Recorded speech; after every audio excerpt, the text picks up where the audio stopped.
اور اگر لڑکی پڑھی لکھی نہیں ہے، جاب نہیں کرتی، تو اس کی قیمت کم ہوتی تھی، اور اگر لڑکی کو ٹیچر ہوتی، بینک میں ملازم ہوتی، تو اس کے ماں باپ اس کے لیے پیسے زیادہ ڈیمانڈ کرتے تھے۔ یہ عربوں کا شروع سے کلچر چلا آ رہا ہے۔ میرے لیے یہ نئی بات تھی۔ خیر، یہ قصہ درمیان میں آ گیا ایڈوانسز میں۔ اب صاحب صاحب نے مجھے لمٹس وغیرہ کی رینیول، لون اپلائی کیسے کرتے ہیں، جو پریسکرائبڈ فارم ہے وہ کیسے فل کرتے ہیں، اس کے آخر میں ایک ریمارکس کا کالم تھا، وہ مجھے ایک پیپر پہ لکھ دیتے تھے تو میں ٹائپ کر دیتا تھا۔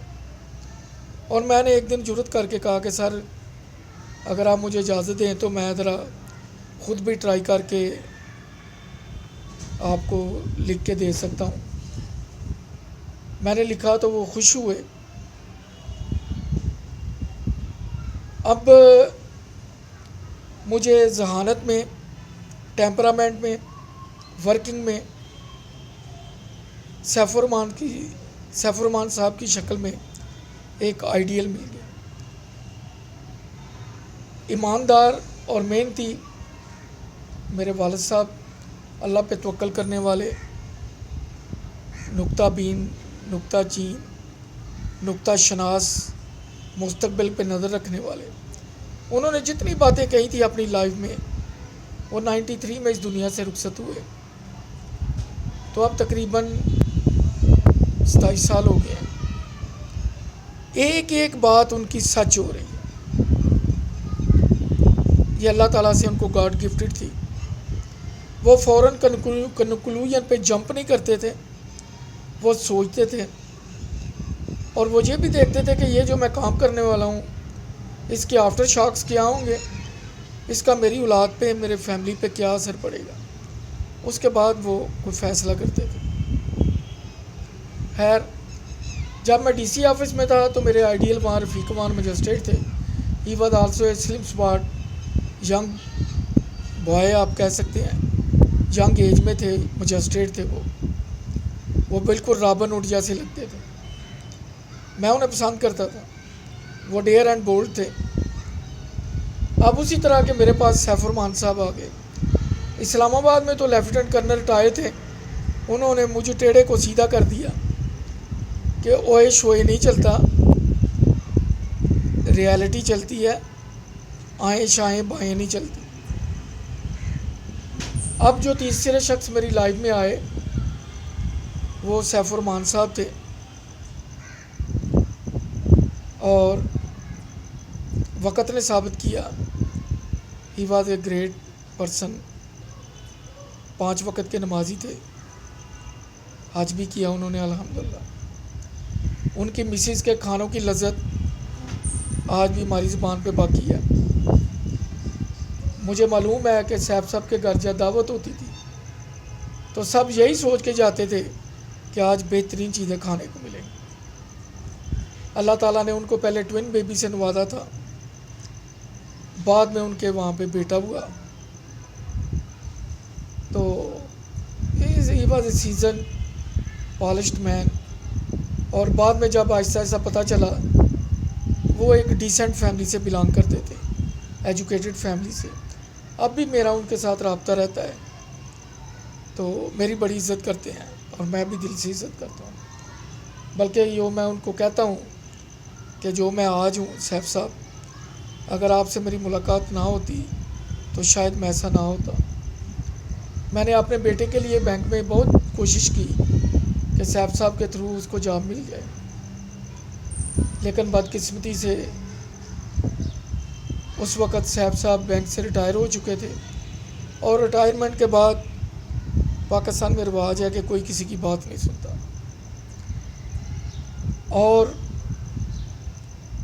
ہم جیسے، جب میں چھوڑ کے پاکستان آیا، یہاں کی بات کر رہا ہوں، تو کوئی نون لیگ کی سفارش مانگتا ہے، کوئی پی ٹی آئی کی سفارش مانگتا ہے، یہ نہیں دیکھتا کہ بچہ آگے کتنا پڑھا لکھا ہے، اور تجربہ مانگتے ہیں۔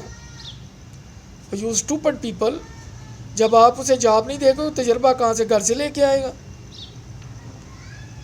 کہاں سے تجربہ لے کے آئے گا وہ؟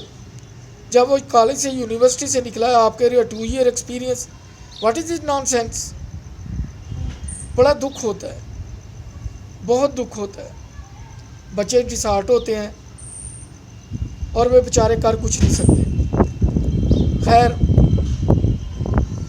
اب ایڈوانسز کے ساتھ میں اٹیچ ہو گیا. لون کی لمٹس بنانی، لون کے ووچر بنانے، لون ڈسبرس کرنا، یہ بھی میری جاب میں شامل ہو چکا تھا. ویکینڈ پہ میں بھائیوں کے پاس چلا جاتا تھا. شناس، وہ دبئی کو جو روڈ جاتی ہے اس روڈ پہ ہے، سوار سے 62 کلومیٹر. تو پک اپ یا ویگن یا ٹیکسی میں جاتا تھا تو 40 سے 45 منٹ لگتے تھے. ویسے گورنمنٹ کی بس بھی چلتی تھی اور وہ ایک ہی ہوتی تھی جو رات کے ٹائم یا بعد دوپہر آتی تھی. اس طرح میں کوشش کرتا کہ ویکینڈ پہ میں بھائیوں کے پاس چلا جاؤں. تو وہاں چھوٹے بھائی افتخار، وہ ماشاءاللہ اب ان کا کام آہستہ آہستہ بہتر ہونا شروع ہو گیا. اور پہلے تو ہوٹل پہ کھانا کھاتے تھے، اب انہوں نے کوشش کر کے کہ چلے اب گھر پہ بناتے ہیں. تو ماشاءاللہ انہوں نے جب ٹرائی کی تو ان کے کھانوں میں لذت آنی شروع ہو گئی. اس دوران میں چھوٹے بھائی ممتاز بہترین فٹ بالر تھے، اسلامیہ کالج کی ٹیم کی طرف سے کھیلتے تھے. وہ بھی پڑھ چکے تھے اور اب چونکہ ایک رواج بن گیا تھا، ٹرینڈ تھا باہر جانے کا، تو والد صاحب نے سوچا کہ اس کو بھی باہر بھیج دیتے ہیں. اس کی عمر اس وقت کم تھی اور عمان میں میرا خیال ہے شاید 20 ایئر کا بین ہے کہ below 20 year no one can enter as a labourer, as a professional, as a skilled worker.